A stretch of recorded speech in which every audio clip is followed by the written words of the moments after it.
You recently published the video of a lecture you gave at Oxford presenting some aspects of a theory of everything called geometric unity. So this was a work of 30 plus years. This is life's work. Let me ask sort of the silly old question. How do you feel as a human? Excited, scared, the experience of posting it? You know, it's funny. One of the things that you learn to feel as an academic is the great sins you can commit in academics is to show yourself to be a non-serious person, to show yourself to have delusions, to avoid the standard practices which everyone has signed up for. And, you know, it's weird because, like, you know that those people are going to be angry. He did what? You know, why would he do that? And what we're referring to, for example, there's traditions of sort of publishing incrementally, certainly not trying to have a theory of everything, perhaps working within the academic departments. Yep. All those things. That's true. And so you're going outside of all of that. Well, I mean, I was going inside of all of that. And we did not come to terms when I was inside. And what they did was so outside to me, was so weird, so freakish. Like the most senior respectable people at the most senior respectable places were functionally insane as far as I could tell. And again, it's like being functionally stupid if you're the head of the CDC or something, where, you know, you're giving recommendations out that aren't based on what you actually believe. They're based on what you think you have to be doing. Well, in some sense, I think that that's a lot of how I saw the math and physics world. As the physics world was really crazy and the math world was considerably less crazy, just very strict and kind of dogmatic. We'll psychoanalyze those folks, but I really want to maybe linger on it a little bit longer of how you feel, because so this is such a special moment in your life. Well, I really appreciate it. It's a great question. So that if we can pair off some of those other issues, it's new. Being able to say what the observerse is, which is my attempt to replace space-time with something that is both closely related to space-time and not space-time. So I used to carry the number 14 as a closely guarded secret in my life. And where 14 is really 4 dimensions of space and time, plus 10 extra dimensions of rulers and protractors, or for the cool kids out there, symmetric 2 tensors. So you had a complicated, beautiful geometric view of the world that you carried with you for a long time. Yeah. Did you have friends that you, colleagues that essentially no talked? No, in fact, part of some of these stories are me coming out to my friends, and I use the phrase coming out because I think that gays have monopolized the concept of the closet. Many of us are in closets having nothing to do with our sexual orientation.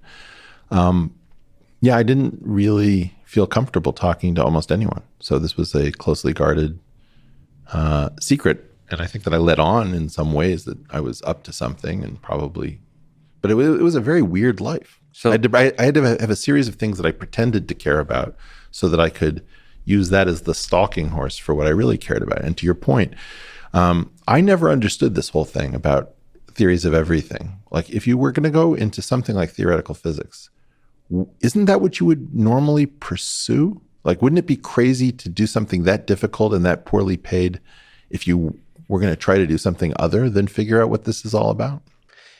Now I have to reveal my cards of my sort of weaknesses and lack and an understanding of the music of the physics and math departments. But there's an analogy here to artificial intelligence. And often folks come in and say, okay, so there's a giant department working on quote unquote artificial intelligence, but why is nobody actually working on intelligence? Like you're all just building little toys. Right. You're not actually trying to understand. And that breaks a lot of people. It confuses them because, like, okay, so I'm at MIT, I'm at Stanford, I'm at Harvard, I'm here. I dreamed of working on artificial intelligence. why is everybody not actually working on intelligence? And I have the same kind of sense that that's what working on the theory of everything is. That strangely you somehow become an outcast for even. But we know why this is, right? Why? Well, it's because let's take the artificial. Let's play with AGI, for example. Yeah. I think that the idea starts off with nobody really knows how to work on that. And so if we don't know how to work on it, we choose instead to work on a program that is tangentially related to it. So we do a component of a program that is related to that big question because it's felt like at least I can make progress there. And that wasn't where I was. Where I was in, it's funny, there was this book of called Fried and Uhlenbeck, and it had this weird, mysterious line in the beginning of it. And I tried to get clarification of this weird, mysterious line, and everyone said wrong things. And then I said, okay, well, so I can tell that nobody's thinking properly because I just asked the entire department, and nobody has a correct interpretation of this. And so, it's a little bit like you see a crime scene photo, and you have a different idea. Like there's a smoking gun, and you figure, that's actually a cigarette lighter. I don't really believe that. And then there's like a pack of cards and you think, oh, that looks like the blunt instrument that the person was beaten with. So you have a very different idea about how things go. And very quickly you realize that there's no one thinking about that. There's a few human sides to this and technical sides, both of which I'd love to try to get down to. So the human side, I can tell from my perspective, I think it was before April 1st, April Fool's, maybe the day before, I forget. But I was laying in bed in the middle of the night, and somehow it popped up, on my feed somewhere that your beautiful face is speaking live, and I clicked, and it's kind of weird how the universe just brings things together in this kind of way, and all of a sudden I realized that there's something big happening at this particular moment. It's strange, on a day like any day. And all of a sudden you were thinking you had this somber tone, like you were serious, like you were going through some difficult decision. And it seemed strange. I almost thought you were maybe joking, but there was a serious decision being made. And it was a wonderful experience to go through with you. I really appreciate it. It was April 1st. Yeah, it's kind of fascinating. I mean, just the whole experience. And so I want to ask, thank you for letting me be part of that kind of journey of decision making that took 30 years. But why now?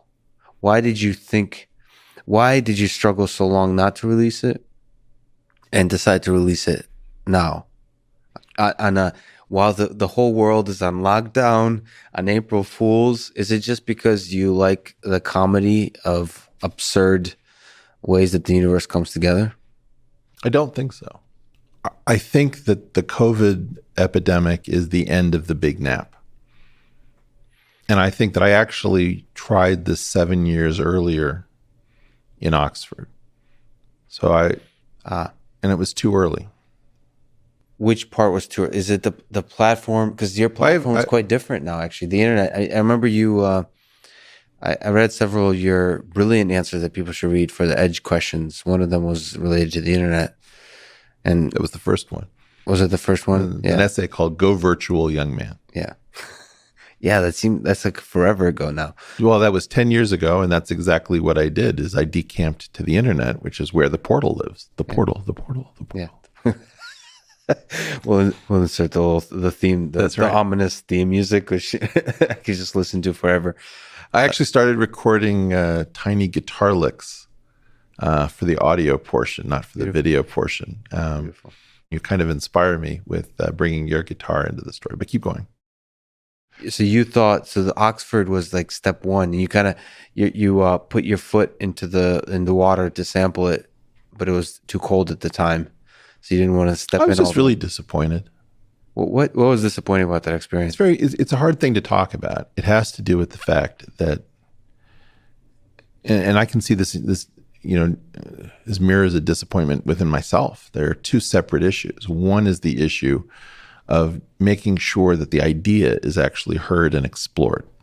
And the other is the question about, will I become disconnected from my work because it will be ridiculed, it will be immediately improved, it will be found to be derivative of something that occurred in some paper in 1957. When the community does not want you to gain a voice, it's a little bit like a policeman deciding to weirdly enforce all of these little known regulations against you and, sometimes nobody else. And I think that's kind of, this weird thing where I just don't believe that we can reach the final theory necessarily within the political economy of academics. So if you think about how academics are tortured by each other and how they're paid and where they have freedom and where they don't, I actually weirdly think that system of selective pressures is going to eliminate anybody who's going to make real progress. So that's interesting. So if you look at the story of Andrew Wiles, for example, with Fermat's last theorem, I mean, he, as far as I understand, he pretty much isolated himself from the world of academics in terms of the bulk of the work he did. And it from my perspective, is dramatic and fun to read about, but it seemed exceptionally stressful, the first steps he took when actually making the work public. And that seemed, to me, it would be hell. Yeah, but it's like so artificially dramatic. He leads up to it at a series of lectures. He doesn't want to say it. And then he finally says it at the end, because obviously this comes out of a body of work where, the funny part about Fermat's last theorem is that it wasn't originally thought to be a deep and meaningful problem. It was just an easy to state one that had gone unsolved. But if you think about it, it became attached to the body of regular theory. So he built up this body of regular theory, gets all the way up to the end, announces. And then there's this whole drama about, okay, somebody's checking the proof. I don't understand what's going on line 37. And it's like, oh, is this serious? It seems a little bit more serious than we knew. And do you see parallels? Do you share the concern that your experience might be something similar? Well, in his case, I think that if I recall correctly, his original proof was unsalvageable. He actually came up with a second proof with a colleague, Richard Taylor. And it was that second proof which carried the day. So it was a little bit that he got put under incredible pressure and then had to succeed in a new way, having failed the first time, which is even a weirder and stranger story. That's an incredible story in some sense. But I'm trying to get a sense of the kind of stress you're I think that under. this is, okay, but I'm rejecting.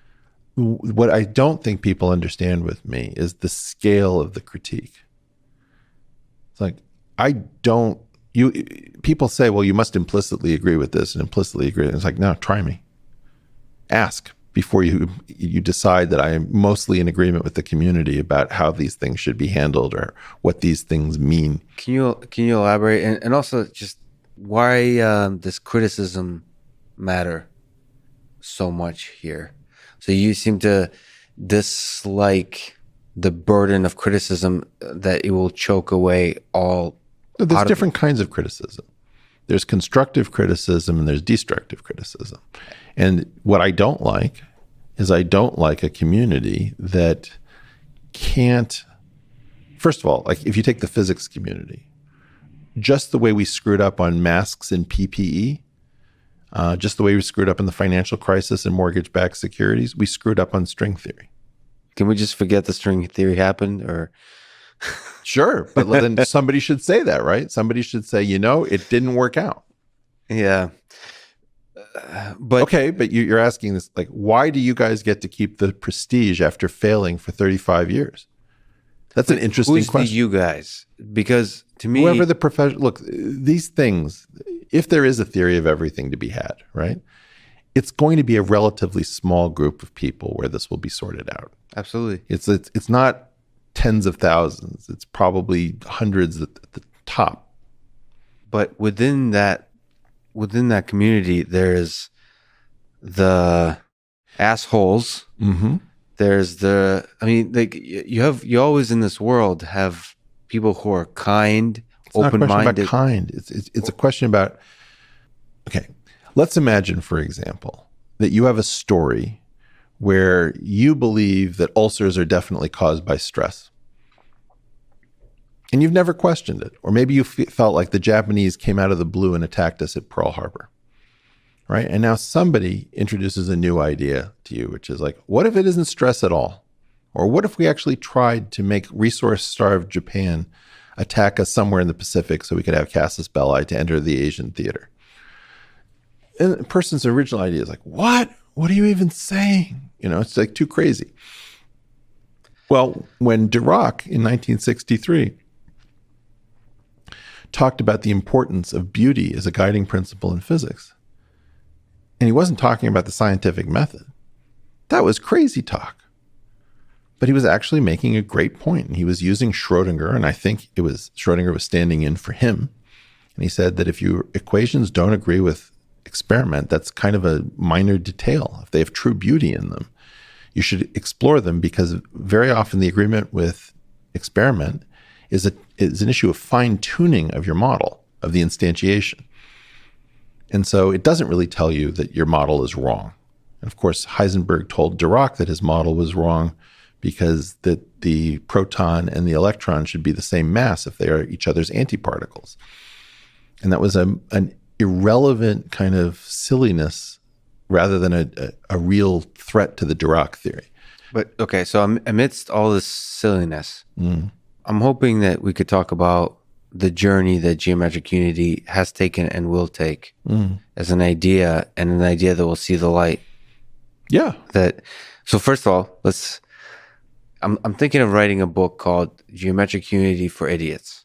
Okay. And I need you as a consultant. So can we... First of all, I hope I have the trademark on geometric unity. You do? Good. Can you give a basic introduction of the goals of geometric unity, the basic tools of mathematics used, the viewpoints in general for idiots? Sure. Like me. Okay, great, fun. So what's the goal of geometric unity? The goal of geometric unity is to start with something so completely bland that you can simply say, well, the something that begins the game is as close to a mathematical nothing as possible. In other words, I can't answer the question, why is there something rather than nothing? But if there has to be a something that we begin from, let it begin from something that's like a blank canvas. Let's even more basic. So what is something? What are we trying to describe here? Okay. Right now, we have a model of our world, and it's got two sectors. One of the sectors is called general relativity. The other is called the standard model. So we'll call it GR for general relativity and SM for standard model. What's the difference between the two? What are the two described? So general relativity gives pride of place to gravity, and everything else is acting as a sort of a backup singer. Gravity is the star of the show. Gravity is the star of general relativity. Yeah. And in the standard model, the other three non-gravitational forces. So if there are four forces that we know about, three of the four are non-gravitational. That's where they get to shine. Great. So tiny little particles and how they interact with each other. So photons, gluons, and so-called intermediate vector bosons. Those are the things that the standard model showcases, and general relativity showcases gravity. And then you have matter, which is accommodated in both theories, but much more beautifully inside of the standard model. So what does a theory of everything do? So first of all, I think that's the first place where we haven't talked enough. We assume that we know what it means, right, but we don't actually have any idea what it means. And what I claim it is that it's a theory where the questions beyond that theory are no longer of a mathematical nature. In other words, if I say, let us take X to be a four-dimensional manifold, to a mathematician or a physicist, I've said very little. I've simply said there's some place for calculus and linear algebra to dance together and to play. And that's what manifolds are. They're the most natural place where our two greatest math theories can really intertwine. Which are the two? Oh, you mean calculus and linear algebra. Yep. Right. Okay, now the question is, beyond that, So it's sort of like saying, I'm an artist and I want to order a canvas. Now the question is, does the canvas paint itself? Does the canvas come up with an artist and paint and ink, which then paint the canvas? Like that's the hard part about theories of everything, which I don't think people talk enough about. So can we just, you bring up Escher and the hand that draws itself as the fire that lights itself, or drawing hands. The drawing hands. Yeah. And every time I start to think about that, my mind shuts down. No, don't do that. There's a spark. And but this is the most beautiful part. We should do this together. No, it's beautiful, but this robot's brain sparks fly. So can we try to say the same thing over and over in different ways about what you mean by that having to be a thing we have to contend with? Sure. Like why do you think that creating a theory of everything, as you call the source code, understanding our source code, require a view like the hand that draws itself? Okay, well, here's what goes on in the regular physics picture. Yeah. We've got these two main theories, general relativity and the standard model, right? Think of general relativity as more or less the theory of the canvas, okay? And maybe you have the canvas in a particularly rigid shape. Maybe you've measured it, so it's got length and it's got angle. But more or less, it's just canvas and length and angle. And that's all that really general relativity is, but it allows the canvas to warp a bit. Then we have the second thing, which is this import of foreign libraries which aren't tied to space and time. So we've got this crazy set of symmetries called SU3 cross SU2 cross U1. We've got this collection of 16 particles in a generation, which are these sort of twisted spinners. And we've got 3 copies of them. Then we've got this weird Higgs field that comes in and, like Deus Ex Machina, solves all the problems that have been created in the play that can't be resolved otherwise. So that's the standard model. Quantum field theory just plopped on top of this. It's a problem of the double origin story. One origin story is about space and time. The other origin story is about what we would call internal quantum numbers and internal symmetries. And then there was an attempt to get one to follow from the other called Kaluza-Klein theory, which didn't work out. And this is sort of in that vein. So you said origin story. So in the hand that draws itself, what is it? So it's as if you had the canvas and then you ordered up, also give me paintbrushes, paints, pigments, pencils, and artists. But you're saying that's like, if you want to create a universe from scratch, the canvas should be generating the paintbrushes and the paintbrushes should be generating the canvas. Yeah. Right. Like you should. Well, who's the artist in this analogy? Well, this is, sorry. Then we're going to get into a religious thing and I don't want to do that. Okay. Well, you know my shtick, which is that we are the AI. We have 2 great stories about the simulation and artificial general intelligence. In one story, man fears that some program we've given birth to will become self-aware, smarter than us, and will take over. In another story, there are genius simulators and we live in their simulation. And we haven't realized that those 2 stories are the same story. In one case, we are the simulator. In another case, we are the simulated. And if you buy those and you put them together, we are the AGI. And whether or not we have simulators, we may be trying to wake up by learning our own source code. So this could be our Skynet moment, which is one of the reasons I have some issues around it. I think we'll talk about that because Well, that's the issue of the emergent artist within the story. Yeah. Just to get back to the point. Okay. So now the key point is the standard way we tell the story is that Einstein sets the canvas and then we order all the stuff that we want. And then that paints the picture that is our universe. So you order the paint, you order the artist, you order the brushes, and that then, when you collide the 2, gives you 2 separate origin stories. The canvas came from one place, and everything else came from somewhere else. So what are the mathematical tools required to construct consistent geometric theory? Make this concrete. Well, somehow you need to get 3 copies, for example, of generations with 16 particles each, right? And so the question would be like, well, there's a lot of special personality in those symmetries. Where would they come from? So, for example, you've got what would be called grand unified theories that sound like SU5, the Georgi Glashow theory. There's something that should be called spin 10, but physicists insist on calling it SO10.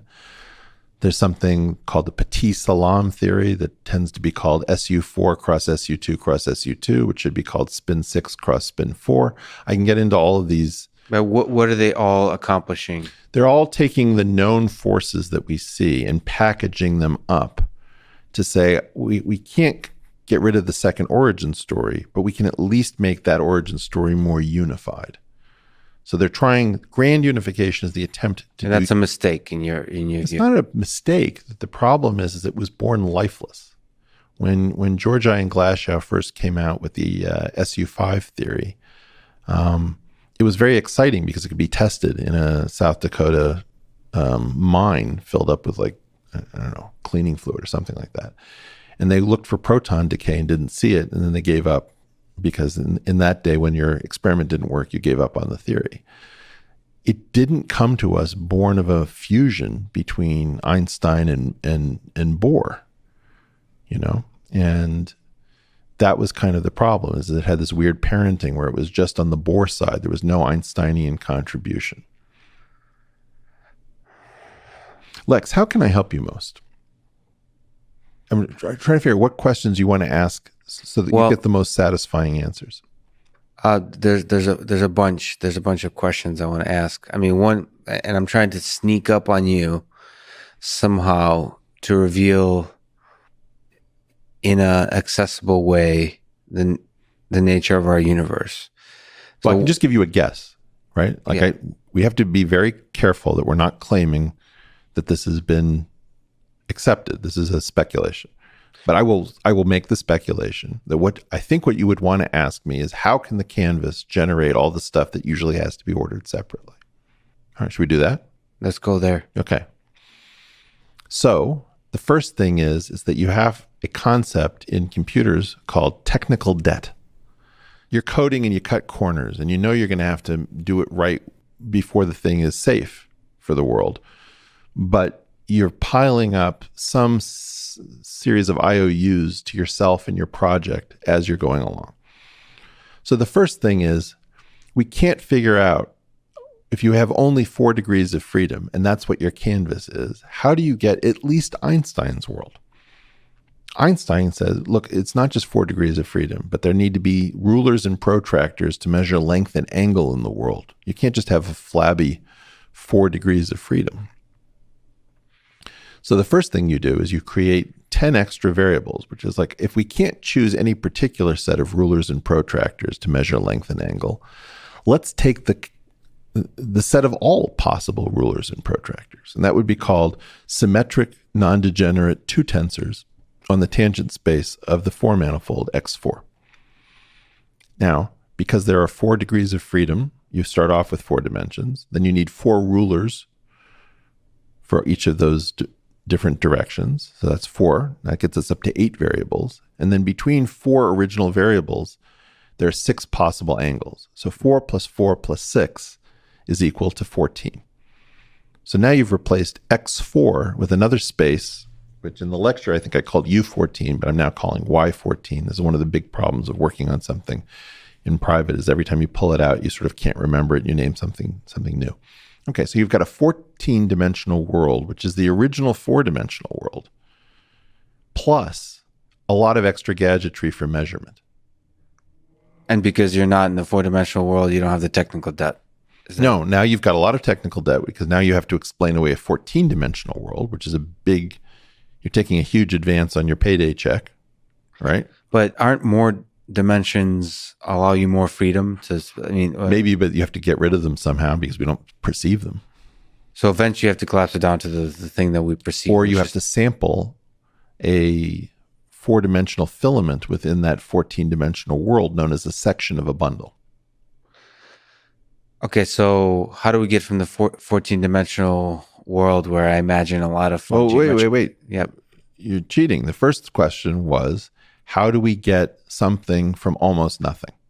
Like, how do we get if I've said that the who and the what in the newspaper story that is a theory of everything are bosons and fermions. So let's make the who the fermions and the what the bosons. Think of it as the players and the equipment for a game. Are we supposed to be thinking of actual physical things with mass or energy? Yep. Okay.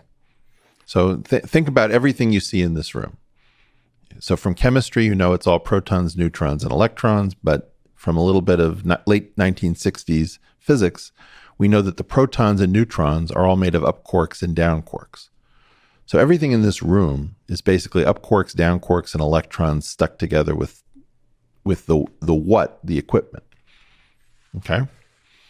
Now, the way we see it currently is we see that there are space-time indices, which we would call spinors, that correspond to the who, that is the fermions, the matter, the stuff, the up quarks, the down quarks, and the electrons. And there are also 16 degrees of freedom that come from this space of internal quantum numbers.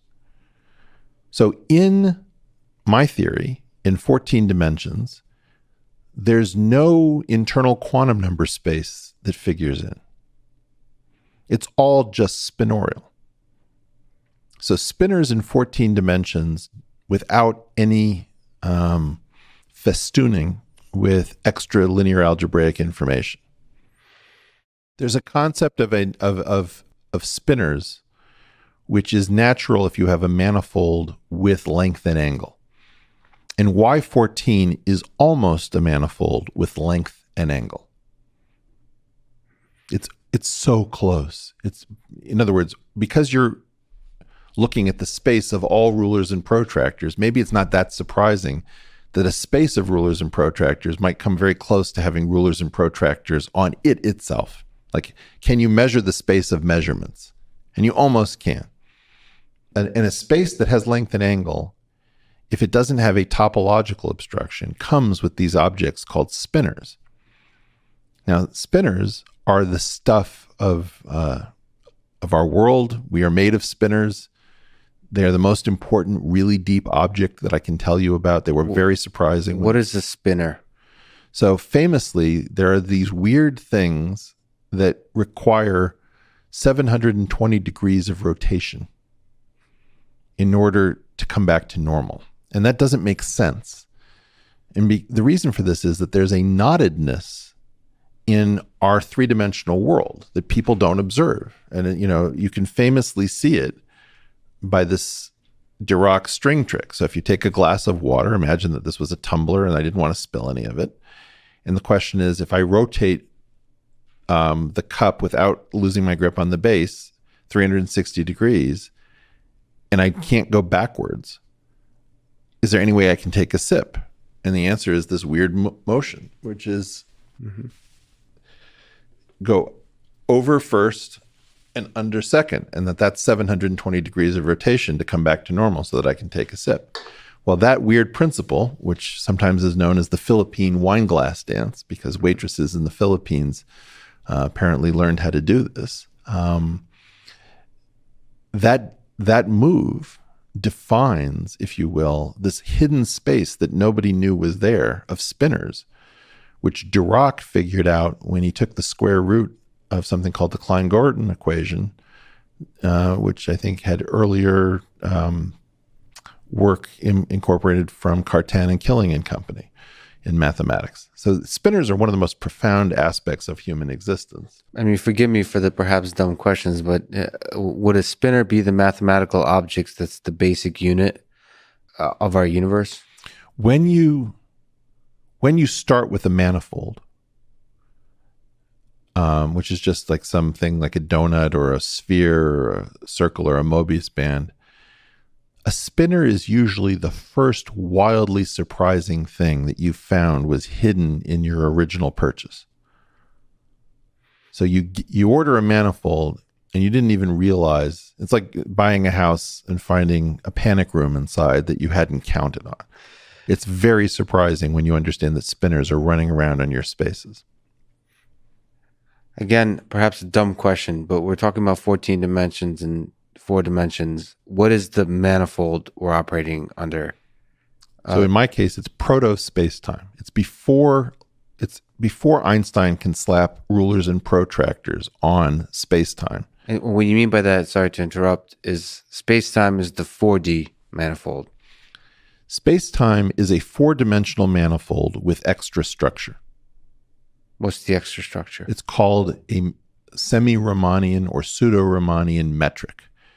In essence, there is something akin to a 4x4 symmetric matrix which is equivalent to length and angle. So when I talk about rulers and protractors, or I talk about length and angle, or I talk about Riemannian or pseudo-Riemannian or semi-Riemannian manifolds, I'm usually talking about the same thing. Can you measure how long something is and what the angle is between two different rays or vectors? So that's what Einstein gave us as his arena, his place to play, his canvas. So there's a bunch of questions I can ask here, but like I said, I'm working on this book, Geometric Unity for Idiots, and I think what would be really nice as your editor to have like beautiful, maybe even visualizations that people could try to play with, try to reveal small little beauties about the way you're thinking about this world. Well, I usually use the Joe Rogan program for that. Sometimes I have him doing the Philippine wine glass dance. I had the hop vibration. The part of the problem is that most people don't know this language about spinners, bundles, metrics, gauge fields, and they're very curious about the theory of everything, but they have no understanding of even what we know about our own world. Is it a hopeless pursuit? So, No. like even gauge theory, Right. just this. I mean, it seems to be very inaccessible. Is there some aspect of it that could be made accessible? I mean, I could go to the board right there and give you a 5-minute lecture on gauge theory that would be better than the official lecture on gauge theory. You would know what gauge theory was. So it's possible to make it accessible. Yeah. But nobody does. Like, in other words, you're going to watch over the next year lots of different discussions about quantum entanglement or, the multiverse. Where are we now? Right. Or, many worlds. Are they all equally real? Yeah. Right? I mean, yeah, that's okay, like but you're not going to hear anything about the hop vibration except if it's from me, and I hate that. Why can't you be the one? Well, because I'm going a different path. I think that we've made a huge mistake, which is we have things we can show people about the actual models. We can push out visualizations where they're not listening by analogy. They're watching the same thing that we're seeing. And as I've said to you before, this is like choosing to perform sheet music that hasn't been performed in a long time. Or, the experts can't afford orchestras, so they just trade Beethoven symphonies as sheet music. And they're like, oh, wow, that was beautiful. But it's like, nobody heard anything. They just looked at the score. Well, that's how mathematicians and physicists trade papers and ideas, is that they write down the things that represent stuff.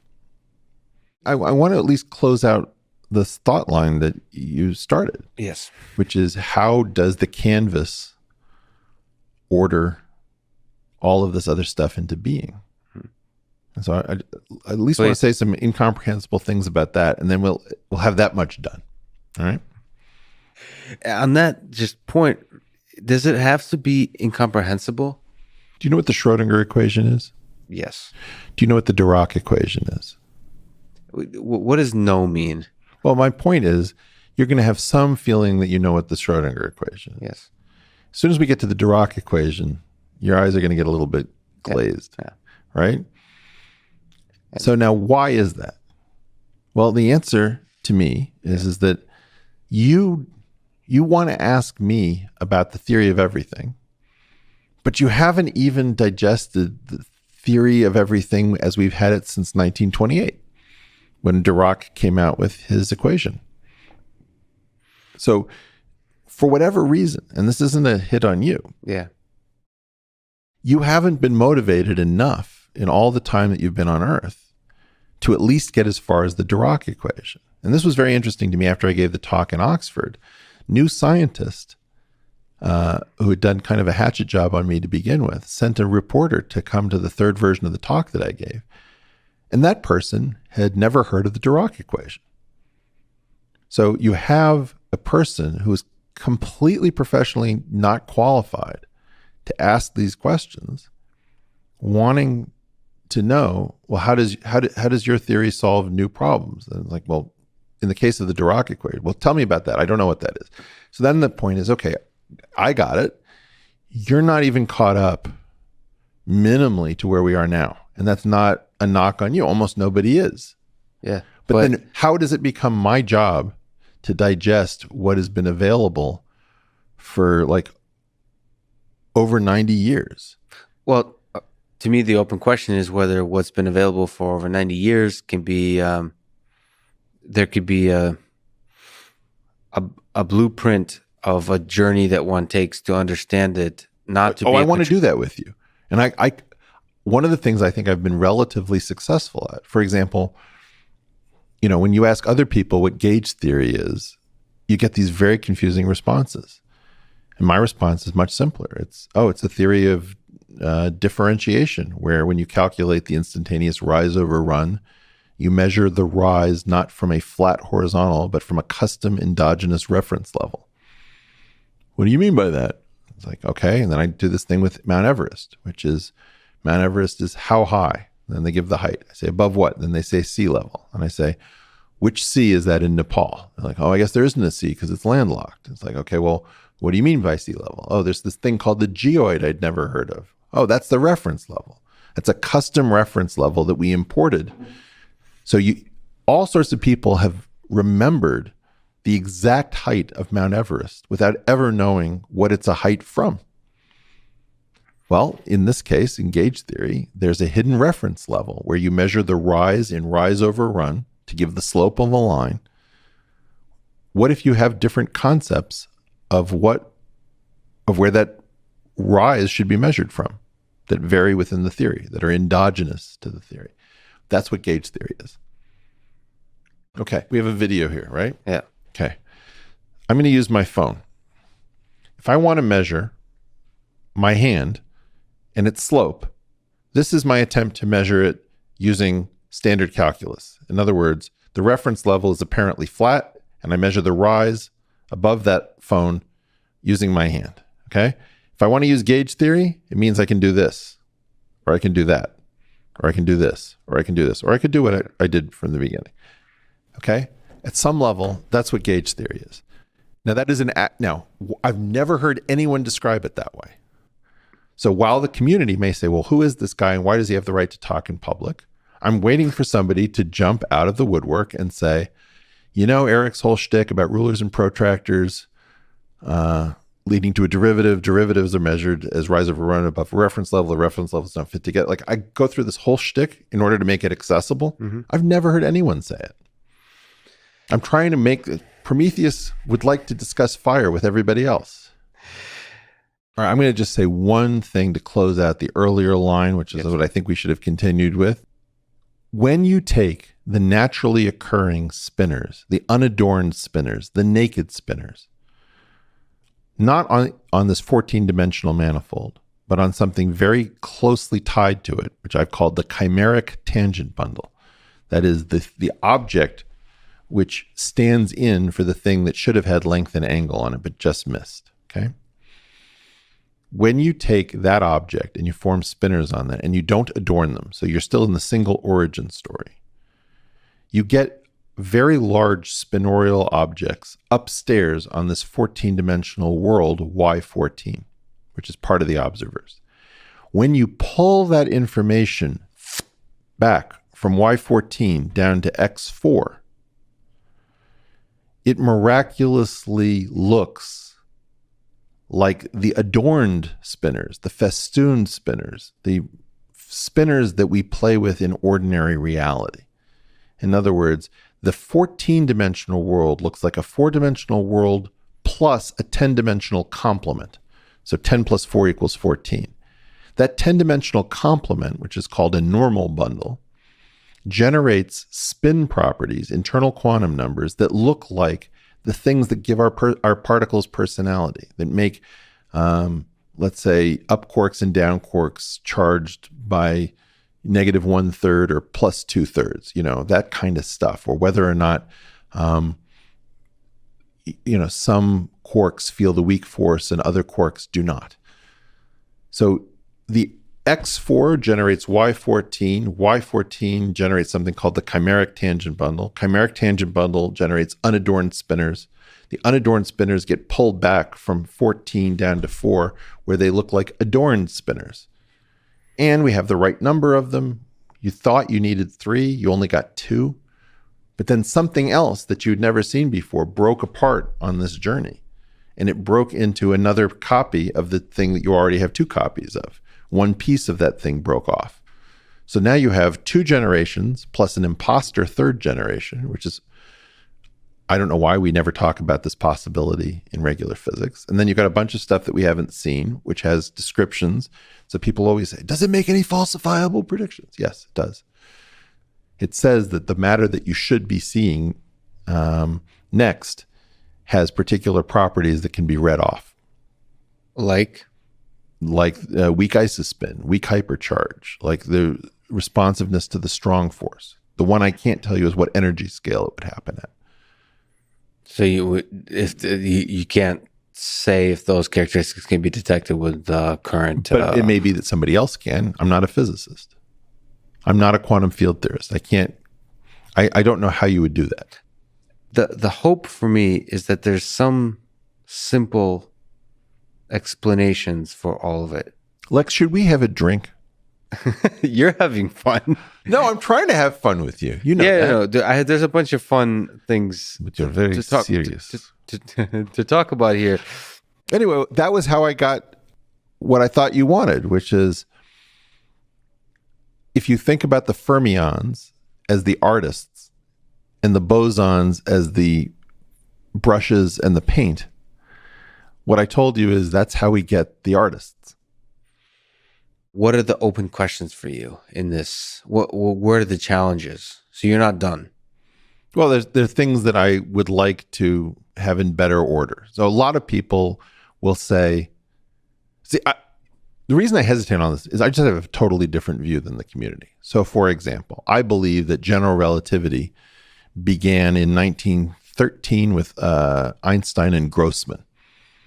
Now that was the first of like 4 major papers in this line of thinking. To most physicists, general relativity happened when Einstein produced a divergence-free gradient, which turned out to be the gradient of the so-called Hilbert or Einstein-Hilbert action. And from my perspective, that wasn't true. This is that it began when Einstein said, look, this is about differential geometry, and the final answer is going to look like a curvature tensor on one side and matter and energy on the other side. And that was enough. And then he published a wrong version of it, where it was the Ricci tensor, not the Einstein tensor. Then he corrected the Ricci tensor to make it into the Einstein tensor. Then he corrected that to add a cosmological constant. I can't stand that the community thinks in those terms. There's some things about there's a question about which contraction do I use? There's an Einstein contraction. There's a Ricci contraction. They both go between the same spaces. I'm not sure what I should do. I'm not sure which contraction I should choose. This is called a Sheab operator for ship in a bottle in my stuff. You have this big platform in many ways that inspires people's curiosity about physics and mathematics. Right. Now, and I'm one of those people. Well, great. But then you start using a lot of words that I don't understand. And I might know them, but I don't understand. And what's unclear to me, if I'm supposed to be listening to those words, or if this is one of those technical things that's intended for a very small community, or if I'm supposed to actually take those words and start, a multi-year study, not a serious study, but the kind of study when you're interested in learning about machine learning, for example, or any kind of discipline. That's where I'm a little bit confused. So you speak beautifully about ideas. You often reveal the beauty in mathematics, in geometry, and I'm unclear in what are the steps I should be taking. I'm curious. How can I explore? How can I play with something? How can I play with these ideas Right. and enjoy the beauty of not necessarily understanding the depth of a theory that you're presenting, but start to share in the beauty, as opposed to sharing and enjoying the beauty of just the passion with which you speak, which is in itself fun to listen to, but also starting to be able to understand some aspects of this theory that I can enjoy it and start to build an intuition. What the heck we're even talking about? Because you're basically saying we need to throw a lot of our ideas of views of the universe out, and I'm trying to find accessible ways in. Okay. Not in this conversation. No, I appreciate that. So one of the things that I've done is I've picked on one paragraph from Edward Whitten. Mm-hmm. And I said, this is the paragraph. If I could only take one paragraph with me, this is the one I'd take. And it's almost all in prose, not in equations.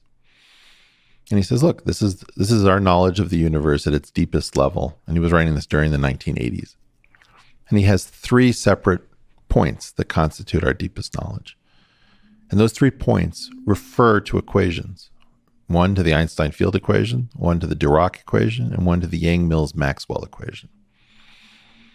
Now, one thing I would do is take a look at that paragraph and say, okay, what do these 3 lines mean? Like, it's a finite amount of verbiage. You can write down every word that you don't know. Beautiful. And you can say, what do I think? Done. Now, young man. Yes. There's a beautiful wall in Stony Brook, New York, built by someone who I know you will interview, named Jim Simons. And Jim Simons, he's not the artist, but he's the guy who funded it. Yeah. World's greatest hedge fund manager. And on that wall contain the 3 equations that Whitten refers to in that paragraph. And so that is the transmission from the paragraph or graph to the wall. Now that wall needs an owner's manual, which Roger Penrose has written, called The Road to Reality. Let's call that the tome.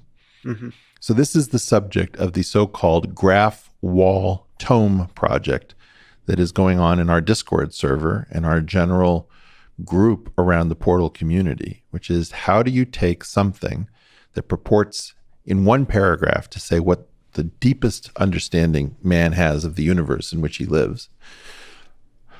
It's memorialized on a wall, which nobody knows about, which is an incredibly gorgeous piece of art. And that was written up in a book which has been written for no man, right? Maybe it's for a woman, I don't know. But no one should be able to read this book, because either you're a professional and you know a lot of this book, in which case it's kind of a refresher to see how Roger thinks about these things, or you don't even know that this book is a self-contained invitation to understanding our deepest nature. So I would say, find yourself in the Graph Wall Tome transmission sequence and join the Graph Wall Tome project if that's of interest. Okay, beautiful. Now, just to linger on a little longer, what kind of journey do you see Geometric Unity taking? I don't know. I mean, that's the thing, is that first of all, the professional community has to get very angry and outraged, and they have to work through their feelings. This is nonsense. This is bullshit. Or like, no, wait a minute. This is really cool. Actually, I need some clarification over here. So there's going to be some sort of weird coming back together process. Are you already hearing murmurings of that? Well, it's very funny. Officially, I've seen very little. So it's perhaps happening quietly. Yeah.